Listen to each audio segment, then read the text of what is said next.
Hello guys, class ninth. इससे previous video में हमने डिस्कस कर लिया था न्यूटन फर्स्ट और सेकंड लॉ के न्यूमेरिकल्स। तो आज देखिए हमारे पास नेक्स्ट टॉपिक रहेगा Newton's third law of motion. तो Newton third law of motion क्या कहता है, बहुत ही अच्छे से हम इसको एक्सप्लेन करेंगे यहाँ पे। If a boy wearing roller skates stands facing A wall and pushes the wall with his hand. एक देखिए लड़का है, यहाँ पे फिगर में भी दिखाया हुआ है। अगर वो स्केट्स डाल रखी है, उसने स्केटिंग्स करते हैं वो स्केट्स डाल रखी हैं और उसने अपना फेस कर रखा है वॉल की तरफ and push the wall with his hand, और अपने हाथों से उस दीवार को क्या कर रहा है, पुश कर रहा है, उसके ऊपर फोर्स लगा रहा है। The boy finds himself moving backward. वो लड़का क्या देखता है, अपने आप को पीछे की तरफ जाता हुआ। अवे फ्रॉम द वॉल, यानी कि वॉल से दूर जाता हुआ। It appears as if the wall also pushes the boy away. उसको ये लगता है कि वॉल भी क्या करे, दीवार भी उसको पीछे की तरफ धक्का दे रही है। Actually, when the boy exerts a force on the wall by pushing it with his hand, then the wall exert an equal force on the boy in the opposite direction. Actual में क्या होता है, boy क्या कर रहा है, force लगा रहा है वॉल के ऊपर अपने हाथों से, तो वॉल भी क्या कर रही है, इक्वल फोर्स लगा रही है बॉय के ऊपर अपोजिट डायरेक्शन में। Is the boy is wearing roller skates, the opposite force the opposite force exerted by the wall make him move backward.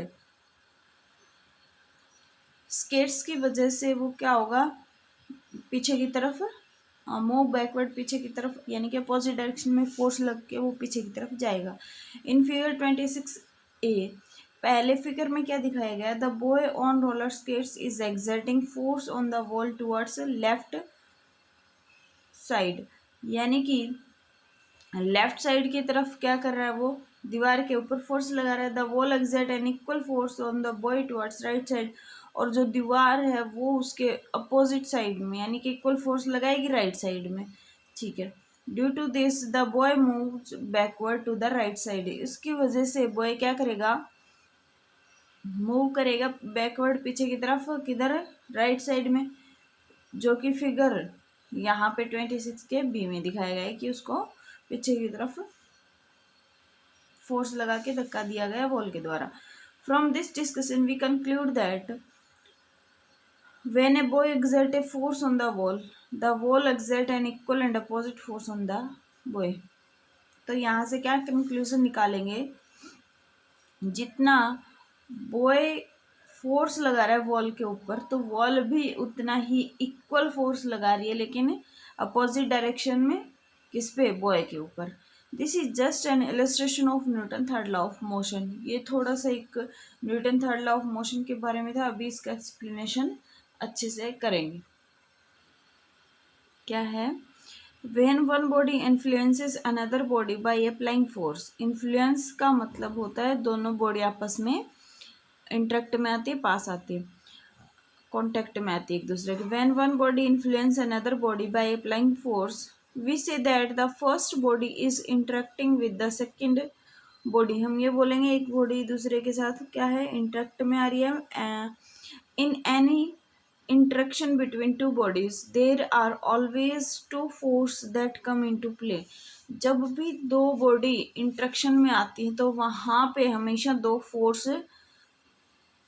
लगते हैं। And Newton third law of motion describe the relationship between the force that come into play when the two bodies interact with one another. और Newton का जो third law of motion है वो यही describe करता है, रिलेशन बताता है, और between the force that come into play when the two bodies interact with one another. वहाँ पे कितना क्या फोर्स लगेगा जब दोनों बॉडी आपस में इंटरेक्ट करती हैं।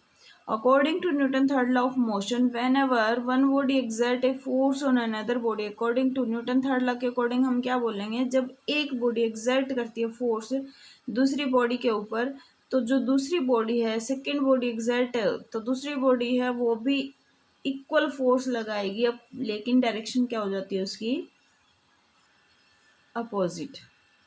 The force exerted by the first body on the second body is known as action। वो फोर्स जो पहली बॉडी दूसरी बॉडी के ऊपर लगाती है उसको हम एक्शन बोलेंगे। And the force exerted by the second body on the first body is known as reaction. और जो दूसरी बॉडी फोर्स लगा रही पहली के ऊपर उसको हम रिएक्शन बोलेंगे। It should be noted that action and reaction are just forces. ये ध्यान रखना है कि एक्शन और रिएक्शन दोनों ही क्या हैं, फोर्सेस हैं। We can now write another definition of Newton third law of motion. यहाँ से एक और डेफिनेशन बन सकती है Newton third law of motion की। To every action there is an equal and opposite reaction. हर एक एक्शन जो होगा उसके इक्वल और अपोजिट में क्या मिलेगा, हमें रिएक्शन मिलेगी। एक्शन का मतलब है फोर्स, रिएक्शन का मतलब भी क्या है, फोर्स। दोनों तरफ से फोर्स लगेगा, act on two different bodies.